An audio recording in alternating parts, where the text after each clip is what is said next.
كل سنة وانتم طيبين. خلاص ما عادش في وقت على رمضان. رمضان خلاص على الابواب. يلا بقى تشجعي كده، لو انت لسه ما فرزتيش اي حاجه رمضان يلا تشجعي والحقيقي كده فرزي. إيه لو حتى هتفرزي حاجه حاجه واحده واحده، ما تضغطيش نفسك برضه في الميزانيه وفي المصاريف. انا كنت منزله لكم فيديو قبل كده باسعار والحاجات اللي انا هفرزها معاكم، فلو ما اتفرجتش على الفيديو لسه ارجعي ليه واتفرجي عليه تاني عشان تشوفي الاسعار والحاجات اللي انا الحاجات اللي انا جايباها للتفريز وكده. انا جبت حاجات بسيطه هبدا افرزها، وان شاء الله كده كل ما انزل هجيب برضو حاجات وافرزها برضو هصورها معاكم عشان نشجعوا بعض كده سوا.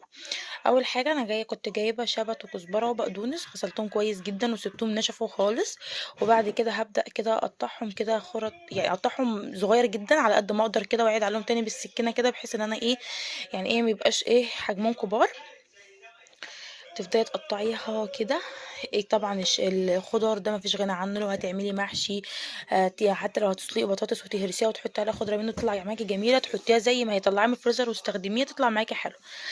هي كده بتبقى اهم حاجه تنشفي خضارك كويس عشان ما يبص معاكي ويغير لون. وبالنظام ده كده تبقى تمام. تحطيها بقى في كيس التلاجة، في علبة، في طبق فل وتغلفيه وتحطيه في الفريزر، هيفضل معاكي مش هيغير لون خالص ولا لونه هيسود معاكي، يفضل معاكي اخضر زي ما هو. تاني حاجة هفرزها معاكم هو الجزر. الجزر طبعا هتقولي مثلا حاجات تافهة، والله بصوا انا من النوع اللي بحب التفريز وبحب وعايزة ان شاء الله لما يجي رمضان احاول على قد ما اقدر اكون مفضيه نفسي، ما اقفش وقت كتير في المطبخ بحيث ان انا يبقى في وقت عندي للعبادة، للصلاة والقرآن وكده. طبعا هو يعني شهر واحد بيجي في السنة، فاحنا عايزين نستغل الشهر ده على قد ما نقدر. هي حاجات تبان بسيطة بس هتفرق معاكي في الوقفة في المطبخ. انا اول حاجة انا جبت الجزر قطعته مكعبات او شرايح. دي طبعا دي هتحطها تستخدمها في العصير لو هنعمل عصير برتقال بالجزر. لو هنعمل مثلا صينيه في الفراخ بطاطس بحب احط عليها برضو جزر، شرايح من الجزر. لو هتعملي مثلا تسلقي فراخ او لحمه وكده وبتحطي عليها جزر ممكن تحطي من الشرايح ديت.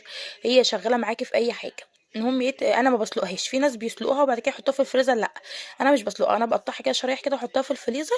لان الفريزر بيدي نسبه سلق لاي حاجه، يعني مش بيدي، يعني بيخلي حاجه بتستوي معاكي، فاهماني؟ فمش هسلقها، هي كده معايا حلوه، هطلعها كده زي ما هي وهضربها في الخلاط مثلا مع عصير البرتقال وكده. اللي هو يعني الجزر بياخد نسبه تسويه من الفريزر، او اي خضار بتحطيه في الفريزر بياخد نسبه تسويه.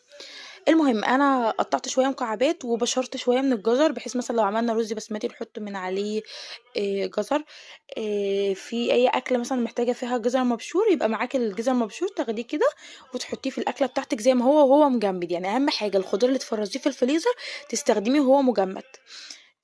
ما عدا اللي هو الخضار اللي هو الشبت والكزبره والبقدونس والفلفل لازما تطلعيه تستخدميه مجمد. اي حاجه تانية الجزر